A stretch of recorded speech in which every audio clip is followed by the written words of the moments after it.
E aí galera, tudo bem com vocês? Como é que vocês estão? Então, hoje, sábado, né, dia 22/11, eu tô trazendo essa matéria aqui que acaba de sair, né, tem um tempinho aliás, que saiu no Pleno News, né, nosso Pleno News, saiu de manhã às 7h33 e foi atualizado às 7h35. E diz assim: Jair Bolsonaro é preso preventivamente a pedido da PF. Alexandre de Moraes expediu ordem nesse sábado. Como é que você prende alguém que já está preso? Como é que você prende alguém que já está preso e com polícia dentro do quintal e fora do quintal, na rua? Vamos para a matéria. Nesse sábado 22, o ministro do Supremo Tribunal Federal, Alexandre de Moraes, expediu ordem de prisão preventiva do ex-presidente Jair Bolsonaro, do PL. O pedido foi feito pela Polícia Federal. A decisão ainda não marca o início do cumprimento da pena de reclusão.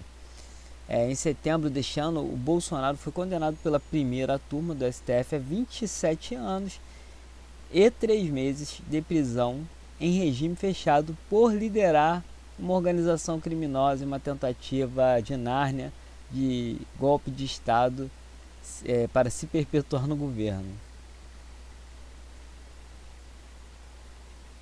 Bolsonaro foi levado para a Superintendência de Polícia Federal, onde ficará em uma sala de Estado, espaço reservado para autoridades como o presidente da República e outras altas figuras públicas. O presidente Luiz Inácio Cachaça 9 Dedos Lula da Silva e o ex-presidente Michel Temer também ficaram detidos em salas da PF.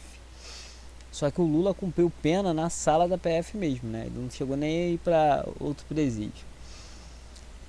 Em nota oficial, a Polícia Federal informou que cumpriu um mandato de prisão preventiva expedido pelo STF. Ainda não se esgotaram os recursos disponíveis para a defesa do ex-presidente tentar reduzir a pena ou rever eventuais incongruências na decisão tomada pelos ministros da primeira turma. Então, ainda não se esgotaram os recursos, mas como todos sabem, todos os recursos que eles forem apresentar, ou que eles apresentarem, vão ser negados, porque esse julgamento já tem um veredito. Só o fato de um Felipe Martins ter sido preso por uma denúncia falsa, por um documento falso num país estrangeiro, dizendo que ele havia viajado, sendo que qual o problema em você viajar? O cara era assessor do presidente, né, de comunicação. Só esse fato já prova que o processo todo está corrompido. Se você não enxerga isso, meu irmão, é porque a sua adoração pelo Lula é muito grande, ou a sua ojeriza pelo Bolsonaro é muito grande. Então, assim, o certo é certo, o errado é errado. Ah, o Lula não tinha prova. Escândalo do Mensalão, do Petrolão, o Fundo dos Correios, isso não é suficiente? Sítio de Atibaia, o Triplex. Se isso não é suficiente para você, a sua visão política, né, ou a sua visão ideológica, ela está acima da razão. A verdade é essa. Então, os advogados do ex-presidente recorreram da decisão do colegiado sob o argumento da condenação ter sido baseada em provas frágeis, que é o que é, e contradições do acórdão, e que o ex-presidente não teve participação direta nos atos apontados pela acusação. Aí eu falo o seguinte: se você pegar o histórico do Bolsonaro, da sua ascensão à presidência, tudo foi orgânico, rede social, ele sempre fazia live, ele sempre trazia as lives com a pretensão de ser candidato, tal. Então ele foi eleito pelas redes sociais. Foi algo fora da curva, porque a mídia detinha todo o poder, né, informacional, e quando a internet abriu de forma deu voz, né, a pessoas desconhecidas a trazerem mais informações do que aquela que a mídia soltava quando queria, isso abriu a mente para as pessoas pesquisarem e verem o que seus políticos faziam. E o Bolsonaro foi um deles, que aproveitou as redes sociais e conseguiu aí uma evidência maior no poder.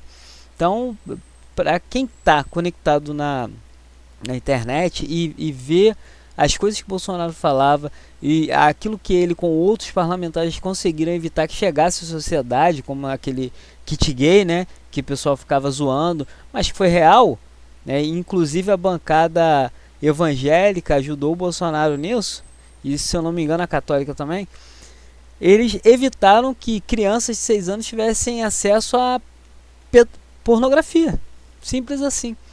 Então é isso que eles querem fazer, acabar com o Bolsonaro com a desculpa de que teve o golpe e querem travar as redes sociais para que você não tenha mais opções de fontes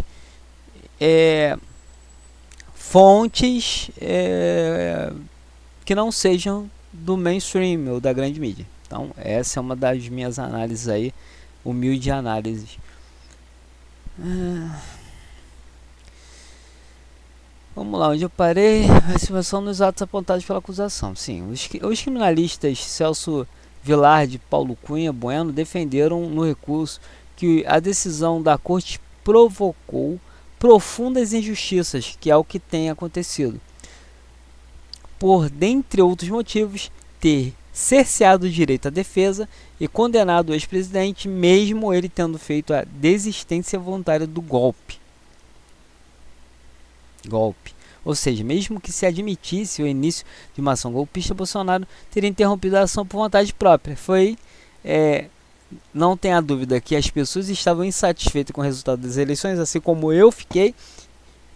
Mas se você falar assim, quero fechar STF, vamos lá, é crime você sonhar que algo aconteça com o STF, sendo que o STF tem liberado a bandidagem? Isso é crime?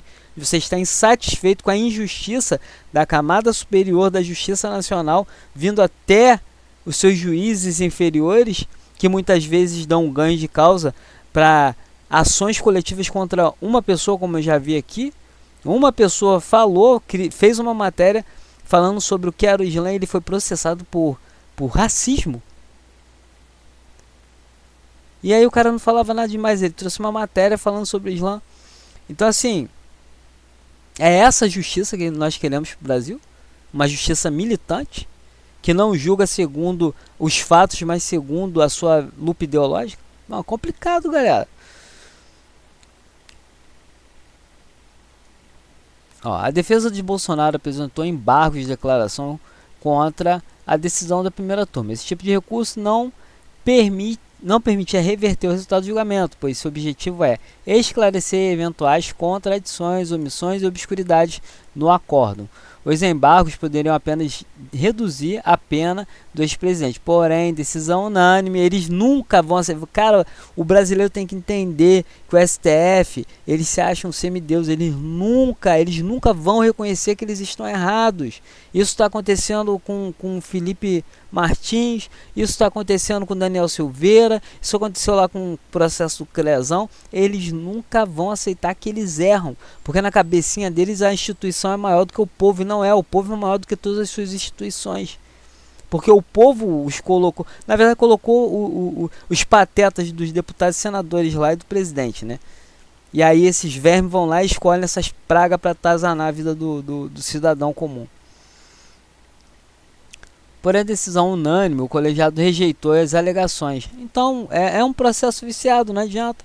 Você vai alegar, você vai apontar as incoerências, os erros, eles não vão abrir mão da visão deles, eles não vão baixar a orelha e falar, não, erramos nesse ponto, erramos nisso, erramos em tudo. Não vão, porque o intuito é prejudicar quem pensa diferente deles. No julgamento concluído no dia 11 de setembro deste ano, 4 dos 5 ministros da primeira turma consideraram Bolsonaro culpado dos crimes de organização criminosa, golpe de Estado, abolição do Estado Democrático de Direito, dano qualificado e deteriorização do patrimônio tombado. O único divergente da condenação do Bolsonaro foi o ministro Luiz Fux, que no início de novembro pediu transferência para a segunda turma do STF. Desde então, as decisões do colegiado têm sido tomadas pelo ministro Moraes, Flávio Dino, Carmen Lúcia e Cristiano Zanin, por causa do pedido de aposentadoria do ministro Luiz Barroso. Bolsonaro cumpria prisão preventiva em casa desde o dia 4 de agosto deste ano, por ter descumprido medidas cautelares impostas por Moraes. O ex-presidente participou por meio de ligação das manifestações bolsonaristas realizadas em São Paulo e Rio de Janeiro, e a interação foi transmitida nas redes sociais, o que estava proibido. Ou seja, é isso. Um ex-presidente que não tem crime, o crime dele foi ser brincalhão, zoeira. Aí a mídia traz, agora como eu vi no Metrópole aqui, a mulher argumentando que Bolsonaro tinha imitado, zombando de pessoas com Covid. Ou seja, ela é tão idiota, ela é tão tomada pela ideologia que ela sequer teve o caráter de dizer que aquele vídeo ele estava alertando as pessoas para não procurarem a Covid quando estivesse com falta de ar. E aí ele simulou uma falta de ar. Não esperem ter falta de ar para procurar o sistema público. O que eles fizeram? Recortaram e espalharam fake news de que Bolsonaro estava aí zombando de pessoas do Covid, né, com a Covid. E ignoram o fato do Lula ter falado que ter dado graças a Deus do Covid ter existido. Olha o nível para dizer que só o Estado poderia ajudar as pessoas, que na verdade você sabe que o Estado mais atrapalhou do que ajudou no Covid, a verdade foi essa. Porque deu dinheiro, distribuiu dinheiro, beleza, distribuiu dinheiro, mas atrapalhou quem estava tentando fugir, né, procurar um especialista que desse outro tipo de tratamento, né, os tratamentos precoces ou a profilaxia, seja lá o que for. O Estado estava se metendo nisso, assim como obrigando cidadãos a tomarem vacina. Bom, gente, eu não vou terminar de ler, tem um pedacinho aqui. Enfim, a matéria é basicamente sobre isso, e eu aqui argumentei alguns pontos aqui da matéria, né, que na minha cabeça são mais coerentes. Se você gostou desse vídeo, comente, curta, compartilha, vamos ajudar o canal a crescer e dê um like aí, nos ajude aí. Não se esqueçam de agradecer a Papai do Céu por mais um dia que está maravilhosamente bonito. Eu vou fazendo vídeos, gente, durante aí o dia para atualizar aqui o canal com relação à condição do Bolsonaro. Fiquem todos com Deus e